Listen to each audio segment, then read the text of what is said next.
¿Qué tal, amigos? Bienvenidos a su programa Aprendiendo la Fe. Muy buenas noches tengan ustedes. Les saluda su amigo Jorge Gasca y mi Armando compañero Jaramillo. Donde prácticamente en este día, ¿verdad? Tenemos una temática muy interesante, muy importante que abordar, puesto que el día de mañana, domingo, dentro de la liturgia, se celebra uno de los misterios más grandes que tiene nuestro Señor, ¿verdad? Que es la transfiguración. Así es.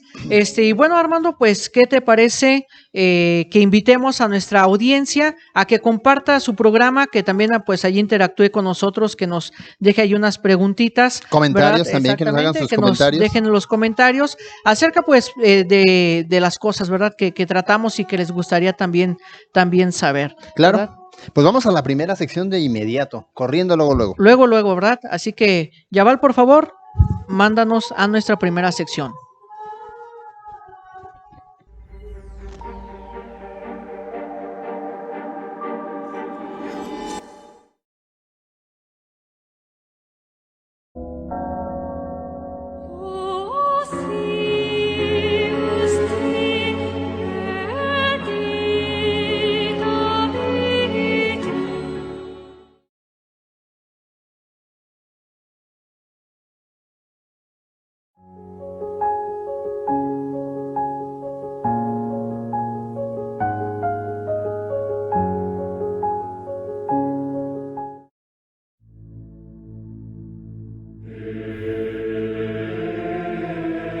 Lectura del Santo Evangelio según San Marcos.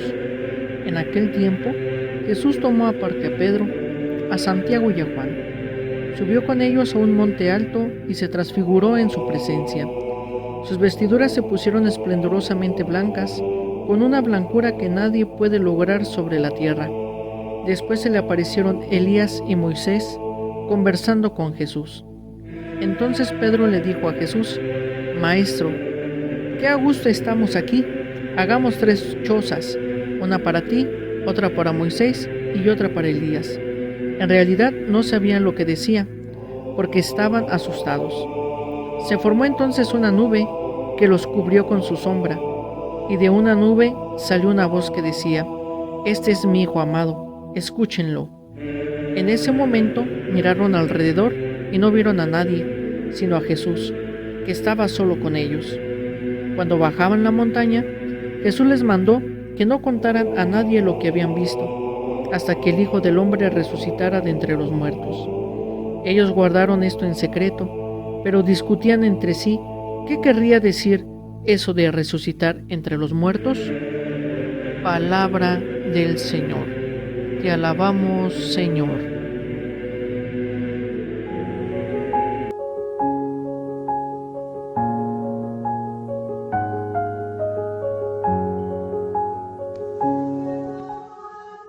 Bien, pues ya estamos de regreso, amigos, en este programa de Aprendiendo tu Fe, y de inmediato entramos a la reflexión de este evangelio tan interesante en esta temporada de Cuaresma, Jorge. Así es, donde prácticamente ya habíamos mencionado, ¿verdad?, al inicio del programa, pues es uno de los elementos, uno de los momentos importantes en la vida de nuestro Señor, ¿verdad?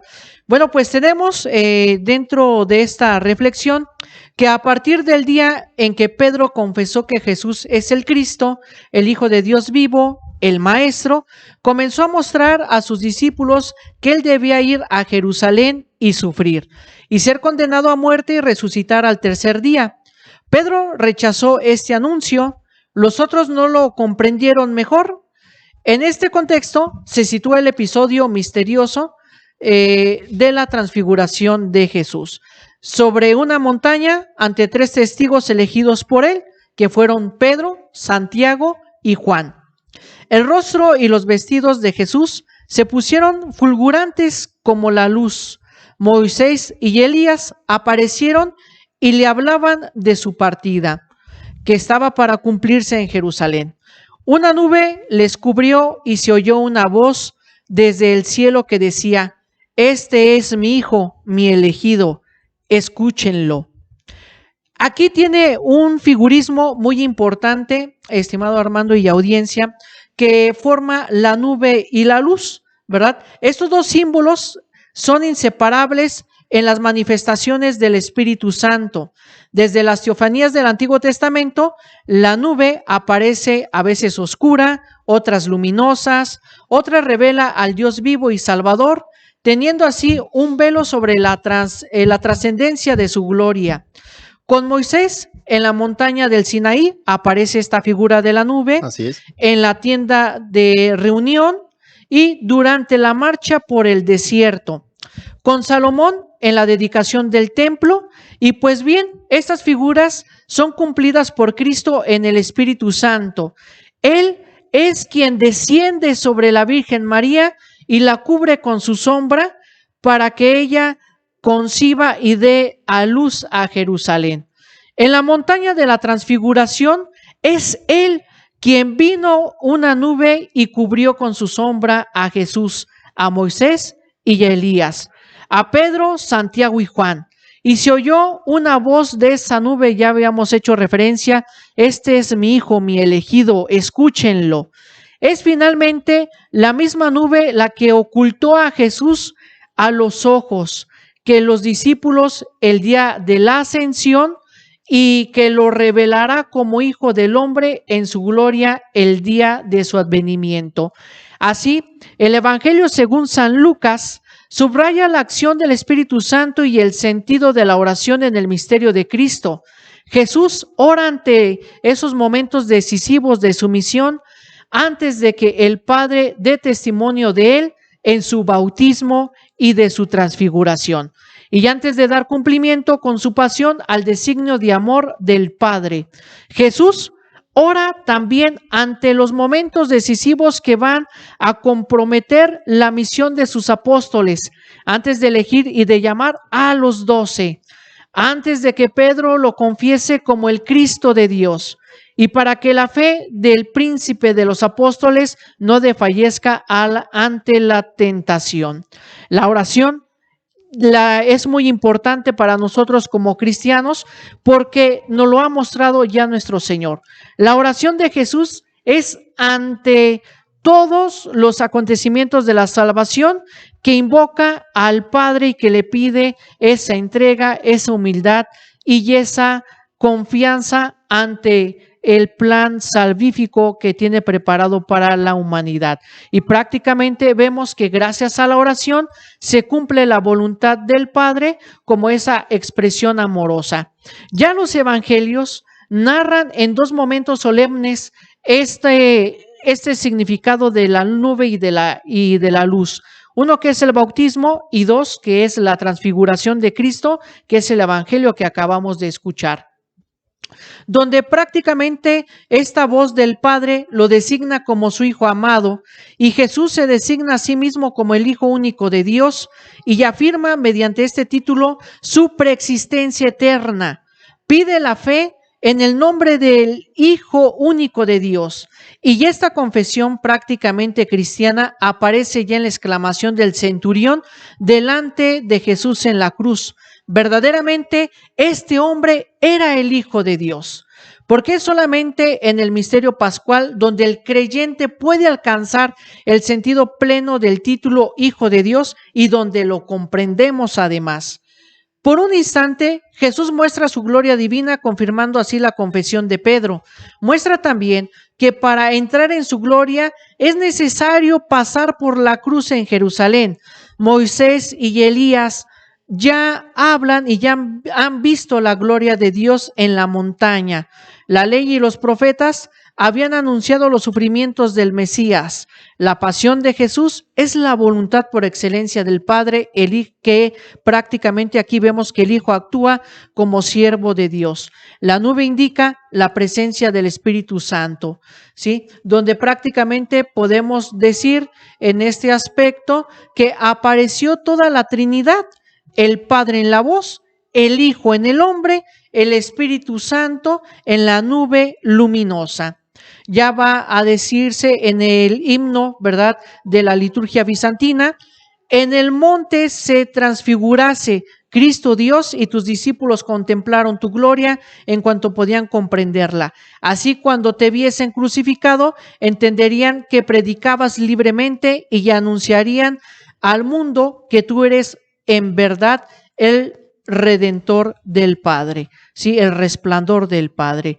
Por lo tanto, en el umbral de la vida pública se sitúa el bautismo, en el de la Pascua, la transfiguración, ¿verdad? Que vamos a conmemorar en el tiempo litúrgico siguiente. Por el bautismo de Jesús fue manifestado el misterio de la primera regeneración, que es nuestro bautismo, y la transfiguración es el sacramento de la segunda regeneración, es decir, de nuestra propia resurrección. Desde ahora nosotros participamos en la resurrección del Señor por el Espíritu Santo que actúa en los sacramentos del cuerpo de Cristo. Así, la transfiguración nos concede una visión anticipada de la gloriosa venida de Cristo, el cual transfigurará este miserable cuerpo nuestro en un cuerpo glorioso como el suyo. Por ello, ¿verdad? Y para ello nos recuerda también que es necesario que pasemos por muchas tribulaciones para entrar en el reino de Dios. Pedro no había comprendido eso cuando deseaba vivir con Cristo en la montaña. Te he reservado eso, oh Pedro, para después de la muerte, pero ahora él mismo dice, desciende para penar en la tierra, para servir en la tierra, para ser despreciado y crucificado en la tierra. Por ello la vida desciende para hacerse matar. El pan desciende para tener hambre. El camino desciende para fatigarse. Ya prácticamente podemos decir que la fuente desciende para sentir sed. Y tú vas a negarte o a sufrir, donde prácticamente pues compartimos esta reflexión de este evangelio de la transfiguración, Armando. Sí, muy importante lo que acabas de comentar tú. Ahora sí que no es nada fácil llegar a la transfiguración, es todo un camino, y ese simbolismo de subir a la montaña pues se nos hace entender lo que nosotros tenemos que subir para poder llegar también a una transfiguración. Este evangelio nos habla de una parte muy importante. Jesús es transfigurado porque recordemos que en evangelios pasados, en domingos pasados, se va al desierto. Exacto. Y se va a hacer oración, porque se prepara, él se prepara espiritualmente para vivir todo este camino. Exactamente, cosa que nos invita a que nosotros hagamos lo mismo en este tiempo de Cuaresma.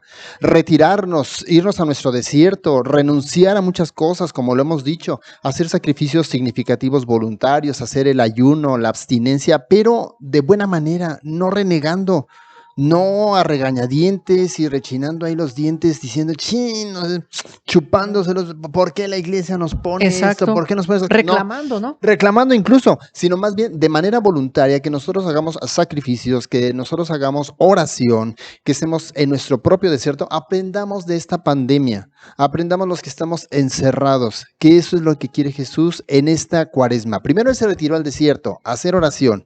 Fruto de la oración es la transfiguración. Y entonces nosotros, ¿hasta cuándo nos vamos a transfigurar? Exacto. Y invito a toda la gente que nos está viendo a que se ponga a reflexionar. El fruto de la transfiguración, o más bien el fruto de la oración, es la transfiguración del Señor. ¿Cuáles son los frutos que nosotros estamos dando? ¿Qué frutos estamos dando nosotros como nuestra vida cristiana? ¿Qué pueden ver los demás en nosotros, Jorge? ¿Podrán ver en nosotros esa transfiguración? ¿A qué me refiero con transfiguración? Es decir, la gente, nuestros vecinos, nuestros hijos, la esposa, el esposo, la gente que está alrededor de nosotros, ¿qué pueden ver de transfigurado en nosotros? ¿Qué podemos transpirar nosotros a los demás? A veces nos damos cuenta y decimos, ay, es que ese padrecito me inspira confianza, mira, me confesé con él y, ay, me sentí muy a gusto, qué padre. Ese padrecito, la oración, mira cómo la hace, que la misa, cómo la celebra, me encanta ir con él, yo voy con él porque algo transmite. Es que ese sacerdote tiene una espiritualidad que se transfigura. Y entonces a nosotros nos empapa de esa transfiguración. Qué bueno sería, Jorge, invitar a la gente y nosotros también. Obviamente nos involucramos en ello, luego, porque pues somos cristianos que vamos en ese camino también de la Cuaresma, a que nosotros hagamos oración y también nos transfiguremos, que la gente pueda ver en nosotros bondad, que pueda ver en nosotros amor, caridad, que pueda ver en nosotros esos cristianos que el mundo necesita, que podemos tender la mano, que podemos dar una palabra de aliento, que podemos ayudar al necesitado, que ya no seamos los que tenemos una cara larga, así de caballo y trompudos, esos de cara de chancla vieja que a veces estamos en la casa, todos trompudos, todos enojados, que somos el higadito en la casa, ¿verdad? Que somos el higadito en el trabajo, que les hacemos el arrocito negro. Y que les hacemos la vida imposible a los demás. Ojalá que aprendamos de este evangelio y aprendamos a transfigurarnos también y a darles a los demás lo que Jesús les dio a los apóstoles ahí en la transfiguración. Bien, vamos a una pausa y enseguida regresamos. Recuerden, con las Madres Ecuménicas ustedes pueden encontrar los libros y lo que son los utensilios litúrgicos como vasos sagrados, ornamentos, etcétera. Todo lo que ustedes necesitan en cuestión de liturgia con las Madres Ecuménicas. Librería Ecuménica, extenso surtido y variedad en libros, artículos litúrgicos y religiosos. Atención con calidez. Góngora 108, Zona Centro, Celaya, Guanajuato. Un servicio para la orientación de tu vida.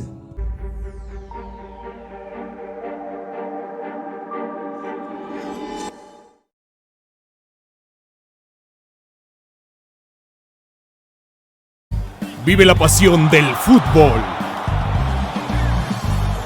Sigue a los Toros de Celaya.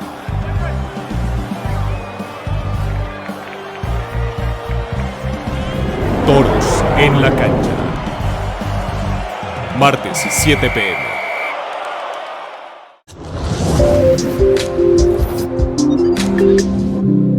Otra vez en vivo. Hola, ¿cómo están todos en casita? Y estamos en un programa. Un saludcita ya para... salud. Pero aquí estamos presentes, se les agradece a todo mundo que nos... Muy buenas noches, gente bonita de Celaya, con estos... Como la dislexia también es propia de Celaya.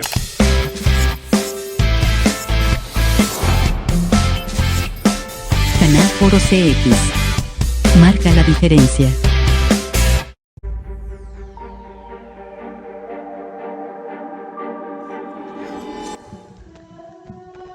Pues ya estamos de regreso, amigos, en este programa de Aprendiendo tu Fe. Esperemos que las reflexiones que hicimos sobre el Evangelio pues les ayudan, se las compartimos a ustedes para que el día de mañana, ya sea de manera presencial o a través de manera virtual, que ustedes participen en la celebración eucarística, aprendamos de este Evangelio a transfigurarnos a través de la oración, pero demostrarlo con una actitud diferente. Y vamos a pasar a nuestra siguiente sección, Jorge. Así es, hermano, pasamos a nuestra siguiente sección, que es vivamos la liturgia. Adelante, vamos.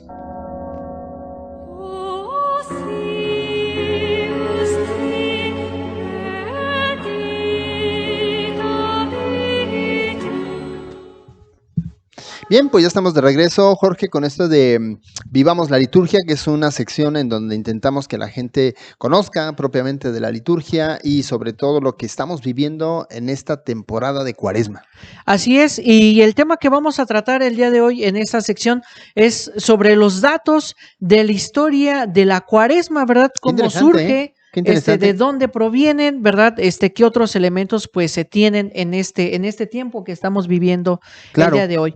Bueno, tenemos y ya sabemos que la Cuaresma es el resultado de un largo proceso de sedimentación de 3 itinerarios litúrgicos y sacramentales. Por ello, la preparación inmediata de los catecúmenos a los sacramentos de iniciación, otro que es la penitencia pública y la participación de la comunidad cristiana en los 2 anteriores como preparación para la Pascua. Hay que recordar que este tiempo de Cuaresma recibían los sacramentos de iniciación. Los catecúmenos, ¿quiénes van a ser los catecúmenos? Van a ser aquellas personas que se están preparando para recibir el sacramento que viene siendo del bautismo, así es, la confirmación y la Eucaristía, que son los sacramentos de iniciación, ¿verdad? Entonces tenemos que la Cuaresma también es denominada como cuadragésima y es conocida con este nombre desde el siglo IV. Imagínense, esto no es de un día para otro, desde el siglo IV, y ya prácticamente San Jerónimo y Egería pues hacen referencia a esto, ¿verdad? Al significado del número 40 en la Biblia. Ya hemos visto 40 años en el desierto, 40 días Jesús estuvo en el desierto, etcétera, etcétera. Así es. Por ello, los primeros datos acerca de la preparación de la Pascua son los ya conocidos como el ayuno de 2 o 3 días y que este ayuno se establece en el siglo II y en el siglo III, ¿verdad? En Roma, el ayuno se extendía durante 3 semanas ya en el siglo IV, pero numerosos testimonios hacen pensar que en la existencia de la cuarentena penitencial como un hecho general a finales de dicho siglo o comienzos del siguiente, es decir, del siglo IV o comienzos del siglo V. Sin embargo, desapercibida la instrucción del catecumenado y sustituida la reconciliación pública por la penitencia secreta, pues la cuaresma quedó configurada en el misal y en el oficio divino. ¿Cuál es el oficio divino? Es lo que nosotros conocemos como la liturgia de las horas o la liturgia de los fieles para quien acostumbre a rezarla, ¿verdad? Con estas horas de laudes, vísperas y completas, ¿sí? Como un tiempo casi exclusivamente penitencial y ascético. ¿Cuál es este aspecto ascético? Bueno, pues este aspecto de alcanzar la perfección moral y espiritual, ¿verdad? Y aquí prácticamente los evangelios y las oraciones de las misas de los escrutinios pasaron a las ferias y estos terminaron por contar con celebración estacional todos los días. Es decir, aquí se analizaron qué lecturas son las más apropiadas para utilizar en este tiempo de cuaresma, ¿verdad? Y que nos inviten precisamente a la conversión. La ceniza se empezó a imponer, fíjense bien, a finales del siglo IX, ¿verdad? Cuando había decaído la práctica de la penitencia pública. ¿Cuál era la penitencia pública? Pues hacer una obra de caridad frente a la comunidad, ¿verdad? Ya en el siglo 7 se agregaron las témporas. ¿Qué van a ser las témporas? Bueno, las témporas para nuestra Iglesia Católica pues es el tiempo de ayuno que se observaba el miércoles, el viernes y el sábado de la primera semana de cada una de las 4 estaciones del año, ¿verdad? Ahora solamente ayunamos 2 veces, que es el miércoles de ceniza y el Viernes Santo. Y ya antes, miércoles, viernes y sábado, pero de cada una de las estaciones del año, ¿verdad? Ya en el siglo VI también data una precuaresma, ¿verdad? Esta precuaresma comenzaba 3 domingos antes del domingo primero de cuaresma, un decir, terminamos en el domingo 6º del tiempo ordinario. Bueno, la precuaresma era como que ese domingo, ¿verdad? Vendría siendo mañana hace 15 días, entraríamos en esta precuaresma y aquí prácticamente la cuaresma no era denominada de 40 días, sino era quincuagésima, que significaba 50 días antes de la celebración pascual. Había otra que era la sexagésima, que eran 60 días avanzado, otro domingo más, terminando la cuenta del miércoles de la octava de Pascua, ¿verdad? Así prácticamente era otro domingo anterior, ¿sí? Y la septuagésima, que hace referencia a 70 días, a base de incluir otro domingo antes de terminar en el segundo de Pascua, ¿verdad? Prácticamente se prolongaba la cuaresma en este sentido de preparación para los catecúmenos. Fíjate nada más cómo ha venido cambiando la estructura de la cuaresma a como hoy la conocemos. Así es, exactamente. Y que es importante, digo, ahorita que estamos escuchando esto de parte tuya, tu participación en cuestión de la historia de la cuaresma, cómo ha venido cambiando para ir puntualizando un poquito y que a veces hoy en día nosotros decimos, ay, la cuaresma, 40 Exacto. días, ¿para qué? Y todo, si supieran que antes eran 70 días. Exacto. O que nos preguntamos de dónde viene, claro, ¿verdad? También. Exacto. Sí. Entonces, este periodo desapareció, esto de los 60 días, 50 días y 70 días, desapareció en la reforma del calendario de 1969. Ojo, aquí esto ya dio pauta el Concilio Vaticano II, que terminó en 1965, si no mal recuerdo, que ayudó a esta reestructuración de los tiempos litúrgicos. Y prácticamente este domingo 6º, de que correspondía a la sexagésima, ¿verdad? Toma el domingo de Ramos o domingos de la Pasión. Y el domingo 5 de Cuaresma, pues queda despojado, ¿verdad? De esta referencia de los escrutinios y pasa a esto que ya decíamos del domingo de la Pasión, ¿verdad? Dando lugar a esto, pues se añadió la costumbre de velar las cruces, las imágenes y los retablos en el siglo XI. ¿verdad? Aunque solo se hizo oficial en el siglo XVII. Ahora ya no nos quedamos velando los retablos ni nada, No, ya no hace pero falta. se hace la adoración o la visita de las 7 casas Sí. una vez que se celebra el lavatorio de pies, ¿verdad? O la celebración de la institución de la Eucaristía, que esto hace referencia como a ese velar las cruces, las imágenes, los retablos de nuestras iglesias.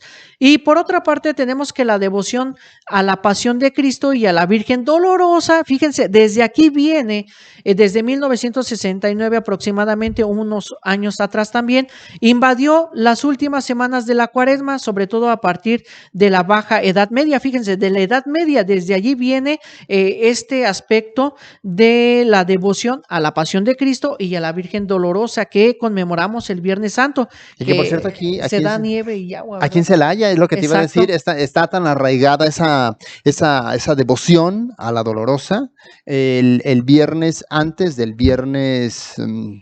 Sí, exacto, del Viernes Santo. Exacto, Un viernes correcto. antes del Viernes Santo, pues se está acostumbrado aquí que la gente hasta da la nieve, ¿no? Para Así que es. simbolizaban las lágrimas. Las lágrimas de la Virgen. Fíjate. Y ya fuera de las casas, los altares, ¿verdad? Los Dedicados altares, a la claro. Virgen de la Dolorosa. Pero vean, desde la Baja Edad Media, a finales de la Edad Media, ya se estaba viviendo esto. Y prácticamente, pues, el movimiento litúrgico impulsó una fuerte renovación en este tiempo orientado hacia el misterio pascual. Es decir, que la iglesia retoma esta religiosidad popular para hacerla propia y llevarla acorde a esta preparación pascual, Armando. Qué importante que la religiosidad popular realmente sea evangelizada y que no se contamine de tantas cosas que hoy lamentablemente se estaban llevando hasta entonces. Digo, Exacto. Debido a esta pandemia ya no se llevaron las cosas como antes, pero si tú te acuerdas, por ejemplo, venía un miércoles de ceniza y todo el mundo comprando garbanza, elotes,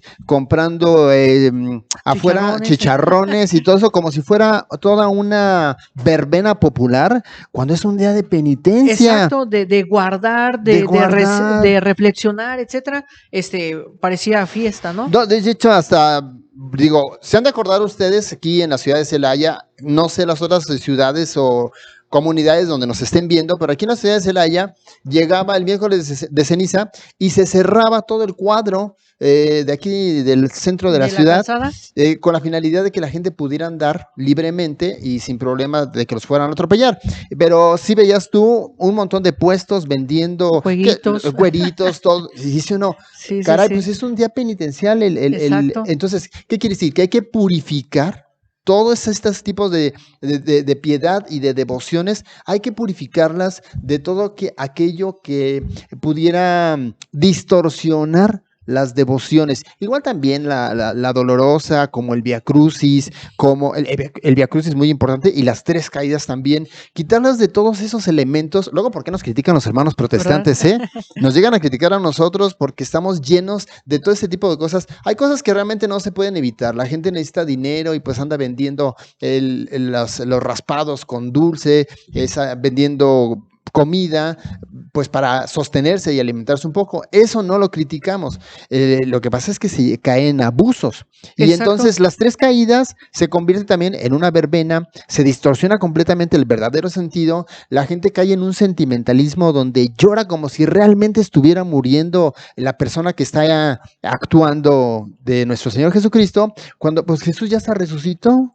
Y ya está en el cielo, y la gente todavía dándose de golpes de pecho y llorando y martirizándose, cuando pues Jesús ya resucitó. Eso nada más es una representación, pero nos quedamos en eso. Yo creo que hay que darle el brinco, hay que darle el salto, pasar de lo popular ya a lo espiritual, a lo sacramental. Así es. Y prácticamente, pues aquí en este aspecto que decías, no criticamos la venta y demás. No la criticamos. Simplemente nosotros como católicos, lo que se veía en años anteriores, el respeto, ¿verdad? Claro. Me acuerdo que en esta época de Cuaresma, si escuchaban música, bueno, pues era un volumen prudente, o simplemente dentro de este sacrificio pues era no ver televisión, no escuchar música, no hacer esto, no hacer aquello, ¿verdad? Y yo creo que esto es lo que nos falta, resignificar nuestra fe para tomar conciencia de nueva cuenta de lo que estamos celebrando en cada uno de los tiempos litúrgicos. Sí, y las cosas también van cambiando, hay que irnos adaptando a los tiempos.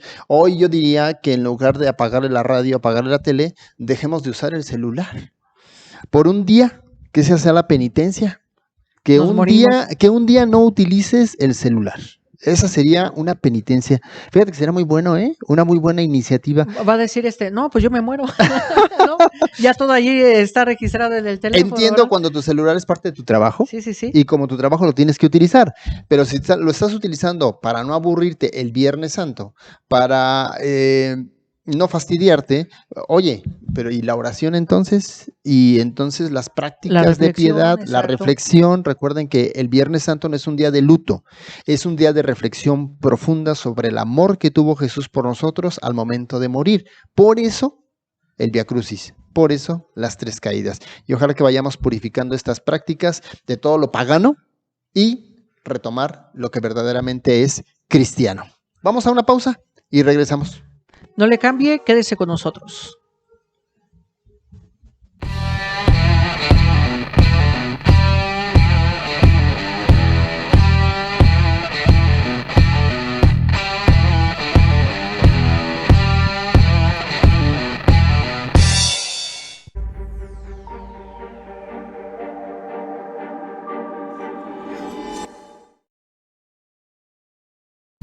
Vive la pasión del fútbol. Sigue a los Toros de Celaya.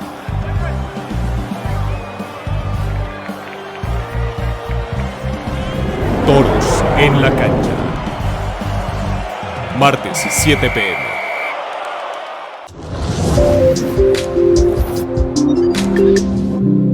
Otra vez en vivo. Hola, ¿cómo están todos en casita? Y estamos en un programa. No, saludcita ya para... salud. Pero aquí estamos presentes, se les agradece a todo mundo que nos... Muy buenas noches, gente bonita de Celaya, con estos... Como la dislexia también es propia del live.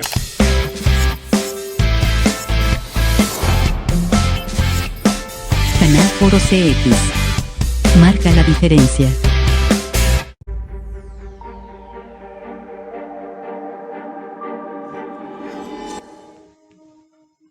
Pues ya estamos de regreso, amigos, de Aprendiendo tu Fe. Esperemos que realmente esas reflexiones nos ayuden a todos. No solamente, no estamos ni criticando, ni juzgando, ni satanizando, ni condenando. Simplemente haciendo una reflexión de lo que verdaderamente debería de ser el vivir nuestra cuaresma como cristianos católicos. Exacto, y prácticamente pues apegándonos a la doctrina de nuestra fe, ¿verdad? Si algo nos caracteriza en este programa es que nos tratamos de apegar a la enseñanza oficial de la iglesia. No es lo que diga don Panchito ni doña Chonita, es lo que enseña la iglesia. Vamos a ver un video porque tenemos un invitado especial. Recuerden que hoy es último sábado del mes y tenemos un invitado especial que nos van a hablar sobre las vocaciones. Antes de pasar al video, Armando, se nos olvidaba allí decir a nuestra audiencia que los últimos sábados está destinado a las vidas religiosas, ¿verdad? Sí, claro. A las congregaciones religiosas, donde pues prácticamente presentaremos una diferente, ¿verdad? Claro, vamos a presentar una cada mes y hoy toca a los franciscanos. Así es que vamos a ver este video y enseguida regresamos.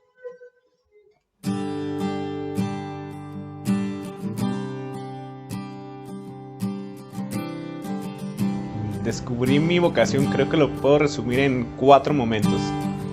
El primero en un grupo juvenil al que asistía, allá en Ciudad Juárez.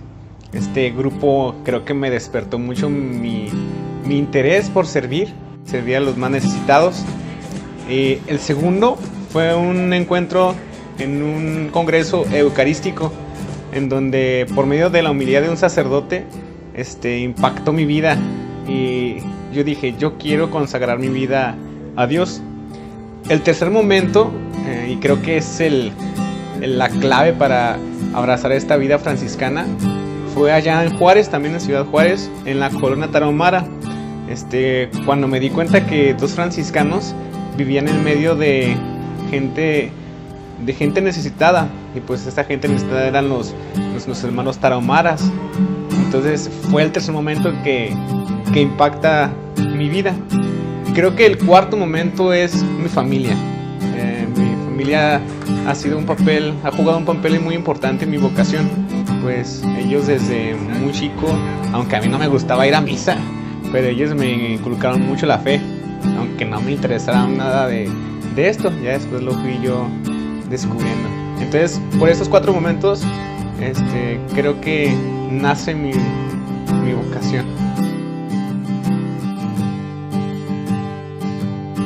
Ser fraile franciscano es ser fraternidad, ser hermano,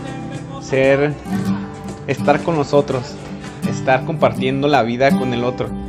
Para mí, eso es ser fraile franciscano.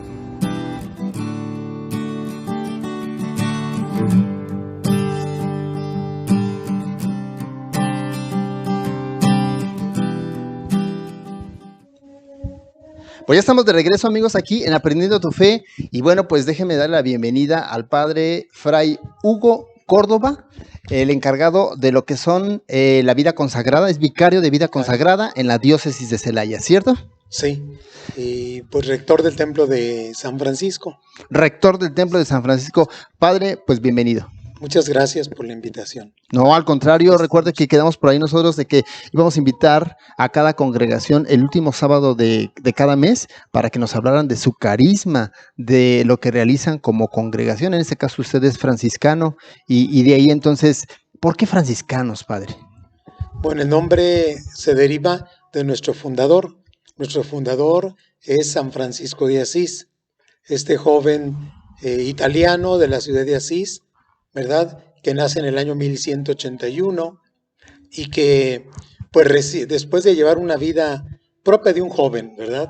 Es decir, de fiestas, andar incluso, él fue a la guerra, ¿verdad? Él quería ser un caballero, en aquella época, pues era lo máximo ser un caballero.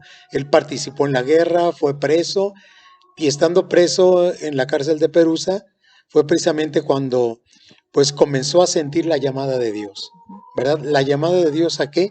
Pues comenzó sintiendo una inquietud, es decir, comenzó a sentir un vacío en su vida, viendo que lo que estaba realizando no le llenaba, ¿verdad? Entonces, él tuvo un sueño en donde el Señor le habla y le dice: Francisco, ¿a quién vale más servir? ¿Al patrón o al siervo? Y pues Francisco responde, pues al patrón. Y le dice el Señor: bueno, ¿y por qué sirves al siervo? Y de ahí que Francisco comenzará a reflexionar hasta sentir, después, claro, de un proceso de conversión, de reflexión, de oración, ¿verdad? La oración que es tan importante como lo estaban comentando anteriormente. Claro, sí. Pues de la oración entre Francisco delante del crucifijo de San Damián, llamado así, de una capillita que se estaba cayendo en las afueras de Asís, Francisco escucha la llamada del Cristo que le dice: Francisco, ve a reparar mi iglesia porque esta amenaza ruina. Francisco cree que se trata de reparar la capillita de San Damián, ¿verdad? Sí. Con material, y se pone de albañil. Comienza a reparar la capilla de San Damián, la capilla de Santa María de los Ángeles, la capilla de San Pedro, mártir en Asís. Y sin embargo, con el tiempo va viendo que pues Dios no le pedía eso. Dios le pedía que reparara la iglesia, pero la iglesia humana. La iglesia conformada por el cuerpo místico de Cristo, que somos pues hombres y mujeres. Claro. Y bueno, padre, dentro de su carisma, ¿qué es lo que hace dentro de la congregación? ¿O cuál es el carisma de la congregación franciscana? Bueno, en primer lugar, nosotros tenemos el título de orden, ¿verdad? Que es diferente a congregación. Porque, qué bueno, explíquenos eso, qué interesante, para orden, también la que lo sepa. ¿Verdad? Orden, pues digamos que es un título pontificio, ¿verdad? Y sobre todo, pues digamos las órdenes que en la actualidad ya no se denominan órdenes, sino son precisamente institutos, congregaciones. Las órdenes, digamos que terminaron en la Edad Media, ¿verdad? Hasta allí fueron las órdenes. Conocemos los benedictinos, ¿verdad? Los cartujos, los agustinos, los dominicos, los franciscanos, ¿verdad? Son las órdenes. La orden también femenina de cada una de estas ramas. Sí, porque también existe la rama femenina. Y también la orden franciscana seglar de los terciarios, llamados así. Que vendrían siendo los laicos. Seglares, los laicos, hombres y mujeres, ¿verdad? Solteros o casados. Que quieren consagrar su vida, pero desde su casa. Viviendo, ¿verdad? Su vida ordinaria, pero claro, dando un gran testimonio. ¿La tarea de un franciscano es vivir como San Francisco? Bueno, sí, él es nuestro fundador y claro, nosotros seguimos la regla que escribió San Francisco de Asís, que es nuestra forma de vida, ¿verdad? Y que tiene, ¿verdad? 12 capítulos, aprobada por el Papa Inocencio, ¿verdad? Y que es la que regula nuestra vida. Y podríamos sintetizarla en el primer renglón que comienza. La regla y vida de los hermanos menores es esto: vivir el Evangelio de nuestro Señor Jesucristo, ¿verdad? Sin nada propio, en obediencia, ¿verdad? Sin nada propio y en castidad. Híjole, aquí está sintetizada. Padre, qué difícil para hoy en día entender esos conceptos de vivir sin nada. Sin nada propio. No, eso no es mío. Hay que entenderlo, de hecho, muy bien. Ajá. ¿Verdad? Porque a veces la gente dice, bueno, ¿cómo sin nada propio? Los vemos que andan en auto, los vemos que viven en conventos y demás. Sí, pero por ejemplo, yo que me acaban de cambiar aquí a Celaya, yo usaba un auto allá en Querétaro, ¿no? Pero el auto no era mío. Claro. El auto era de la fraternidad y se queda al servicio. Yo me vine sin auto. No estaba a su nombre. No, claro que no. Y a veces, aunque esté, ¿verdad? Uno lo deja. Claro. No es mío, de hecho. No es de su propiedad. Llego aquí, pues me prestan un auto, ¿verdad? Porque se tiene uno que mover en auto. Pero sin nada propio significa no tengo yo propiedad. Claro. Ok. Padre, y dentro de la orden, tenemos que está la opción de ordenarse y de quedarse como fraile. ¿En qué reside esto que unos sí se ordenan y otros se quedan como frailes? Pues esto reside en lo que llamamos nosotros vocación. Dios llama. Y la llamada a unos los llama al orden presbiteral, a otros los llama a ser hermanos, que antes se les llamaba legos, pero ya se quitó el término porque lego significaba una persona analfabeta. Ajá. En la actualidad se dice hermanos no clérigos. Vale. ¿Verdad? Pero responde a una vocación. Es decir, y eso lo va uno descubriendo, ¿verdad? En el camino de la formación. Que desde el principio se dice, por ejemplo, lo que vimos en el video inicial. Sí, claro. La promoción es, ¿quieres ser hermano menor? ¿Quieres ser hermano franciscano? No se dice, ¿quieres ser sacerdote? No, si se fijan. Sí, claro. ¿Quieres ser hermano franciscano? Sí, claro. Esa es nuestra esencia. Perdón, padre, ¿eso se deriva porque San Francisco de Asís no fue sacerdote? No fue sacerdote. De hecho, San Francisco de Asís le ofrecieron ser sacerdote. Él dijo, yo soy indigno, ¿verdad?, de ser sacerdote. No, y entonces rechazó el ser sacerdote. Se dice, ¿verdad?, que de hecho que él fue diácono, ¿verdad? Por ser fundador, de hecho el magisterio de la iglesia le exigía, ¿no? Pues al menos sé diácono para que tengas un grado, ¿no? Claro. Por así decirlo, sí.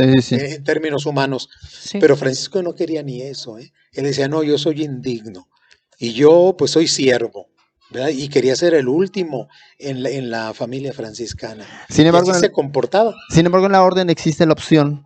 Ahora sí, decía, en la orden existe opción, ¿verdad? Entra uno y le presentan a uno. Aquí, si tú vienes, es para ser hermano menor.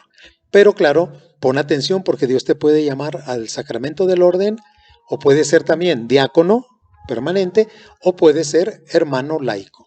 Vaya, cuántas formas de servir, ¿eh? Cuántas formas de servir. Padre, ¿y sus años de formación, cuáles son las etapas de formación que se tiene? Sí, las etapas son las siguientes. Primero, claro, se tiene 1 o 2 años de camino de descubrimiento vocacional, y eso es en su casa, ¿verdad? Pero se tiene acompañamiento, ¿verdad? Importante eso, el acompañamiento. Que se tiene retiro, se tiene visiteo de casas, etcétera. A lo largo de 2 años se tiene entrevistas y finalmente, bueno, se dice, ¿puedes ingresar o no? Claro, ahí no es compromiso, ¿verdad? Es apenas.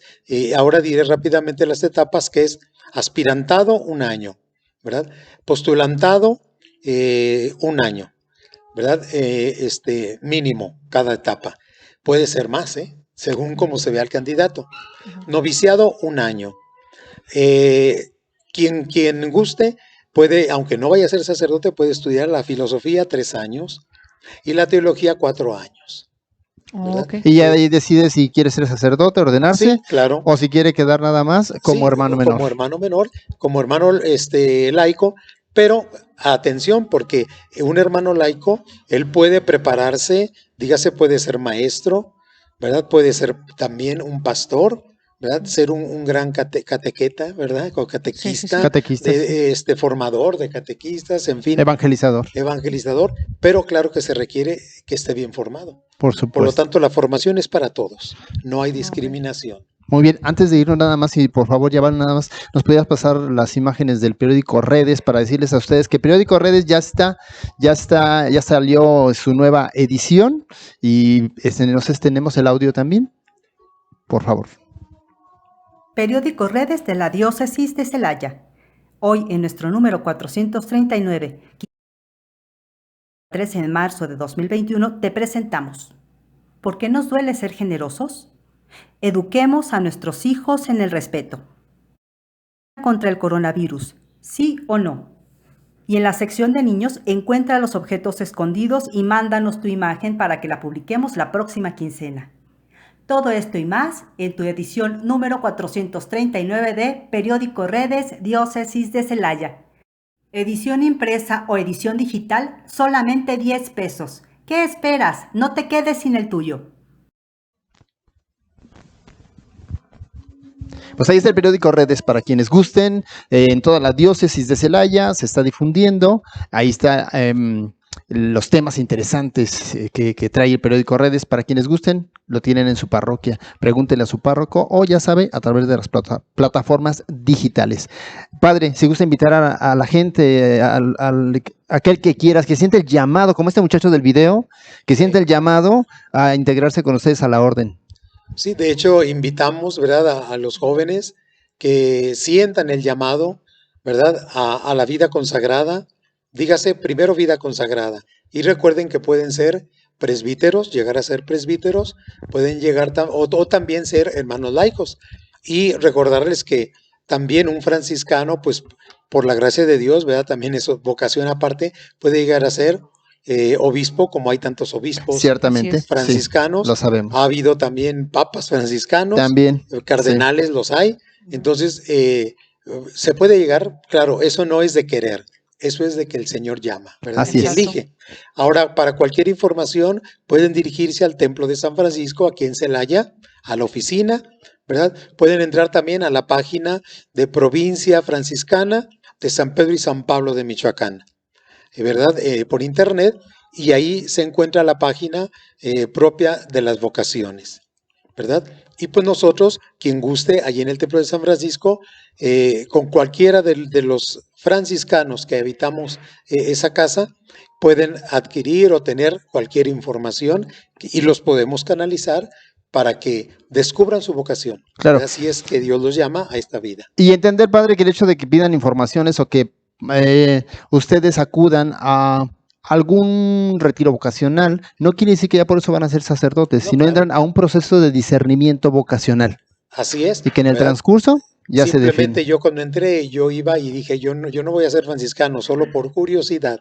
Y mire, yo fui por curiosidad, de verdad, no. Dios sabe los caminos. Sí. Muy bien, pues hasta aquí llegamos el día de hoy. Muchísimas gracias, padre, por haber estado con nosotros. Nuevo, gracias a ustedes por este espacio tan importante. Claro que sí, y dentro de un mes tendremos otra orden otra familia religiosa que vendrá aquí también. Será femenina. Sí. Perfecto, muy bien. Pues todo por el día de hoy. Muchísimas gracias por su atención. Me despido. Mi nombre es Armando Jaramillo y Jorge Gasca. Ya sabe que la próxima semana ustedes y nosotros tenemos una cita. Hasta luego.